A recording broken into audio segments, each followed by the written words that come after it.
How's it going, guys? It's Eric here, aka SirRhoki. Decided it was about time to make another video. It's been a couple days since I made my last video, so I figured why not make another one. Bit of a painting update. I got another knight done, so this guy makes my 5th model. He's a knight errant for the Bretonnia army. He's got a nice... To be honest, I don't know what that animal is. I think it's a lion's head. I'm pretty sure it's a lion's head as his charge on his coat of arms. I still got a couple touch-up things to do with him, as I do with pretty much all my miniatures. But, you know, that's just how it is. This is going to be kind of a rambling video. I'm just going to be kind of talking as I paint about whatever comes to my mind. First off, though, I would like to announce that I am starting what I like to call my night a day campaign, which will, I hope, really help me with my painting efforts. I'm basically just going to try to paint one night for every day, because I had a summer job that I've been doing up here that's been taking up most of my time. I'm just going to be talking while I paint this night. And that job just ended for this summer. I'm going to come back to it when I get back from school in a few months, but for now it's done. It's over. So I've got plenty of time on my hands, not a whole lot to do. I'm planning on going to the local games workshop by my house. Well, not by my house, quite a few miles away, next week, probably next Tuesday. So I'll see if I find anything I like that I want to add to my army there. Planning on doing a couple conversions from Empire models to Bretonnian models. Shouldn't be that hard. I've been saying a lot. I'm sorry, guys. I'm just kind of talking and haven't been doing a whole lot of processing. I'm not a very good multitasker, so this whole painting and talking thing is kind of difficult for me. All right. So night a day campaign. I'm basically just gonna. I've got about 39 knights in my 2250 army, so I'm gonna try to paint one of them every day for the next month or so.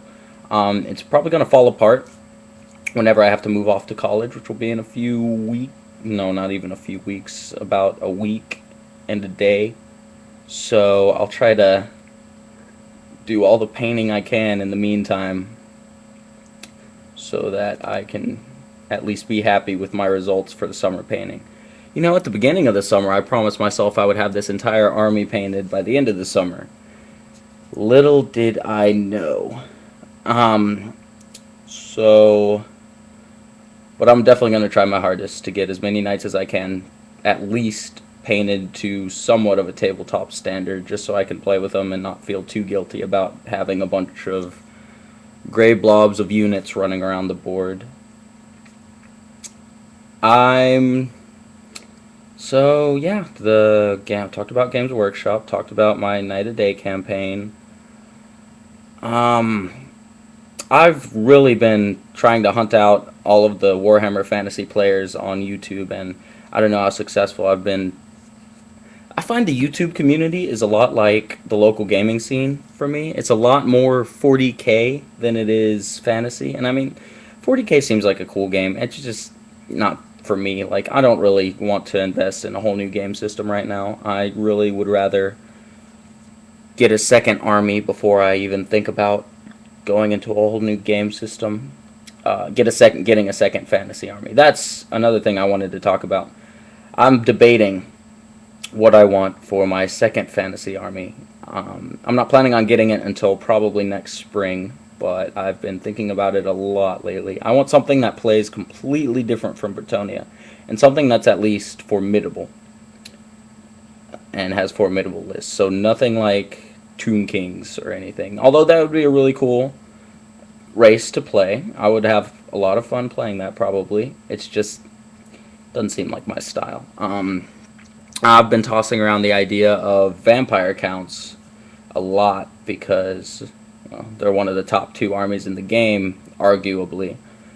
And they are very different from Bretonnia. They're very slow.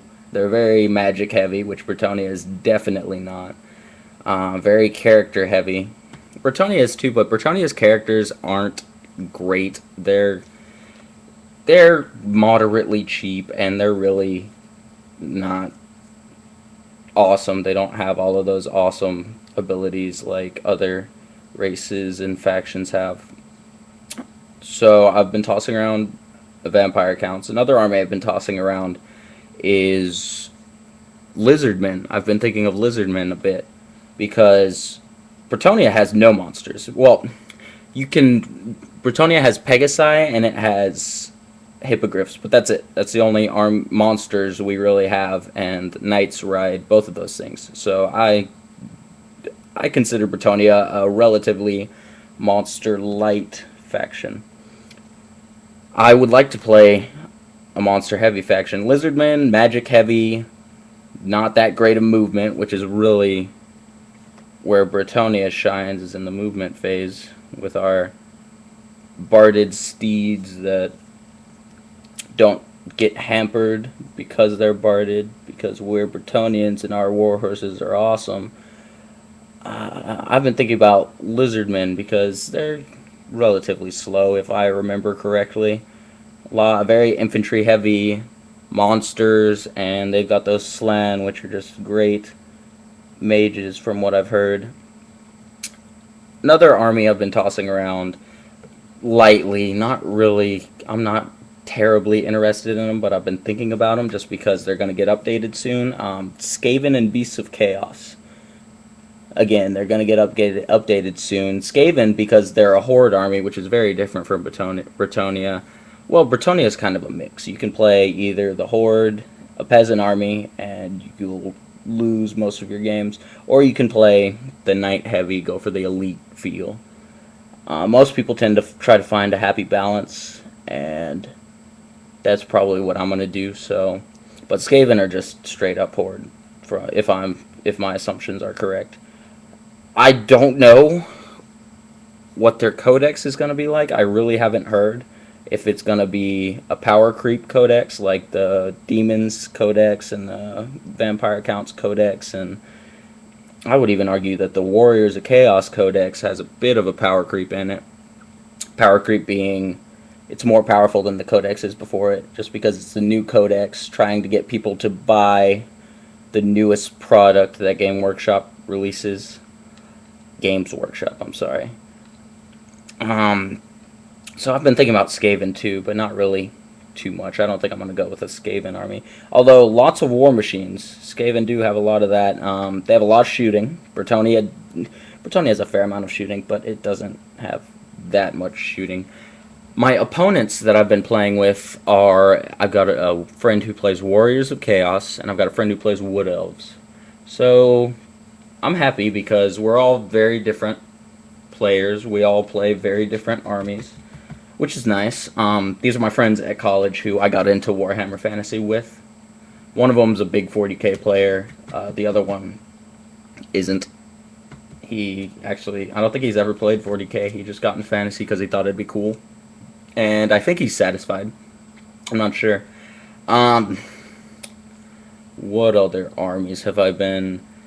Tomb Kings, not really. I mean, I would like to play an undead army, but again, I've been really considering the vampire counts for that because it seems more of, I don't know, it seems more up my alley, if you will.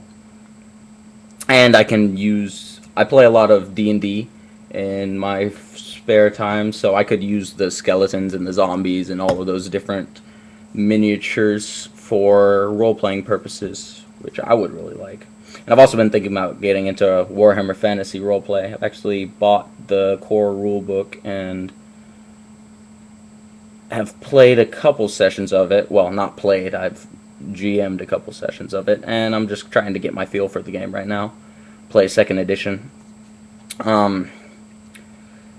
What else? Oh, my background fluff for my army. So I've got a good idea. The reason I'm painting just Putz Knights beyond my lack of painting knowledge and experience is that I don't know what I want the fluff of my army to be yet.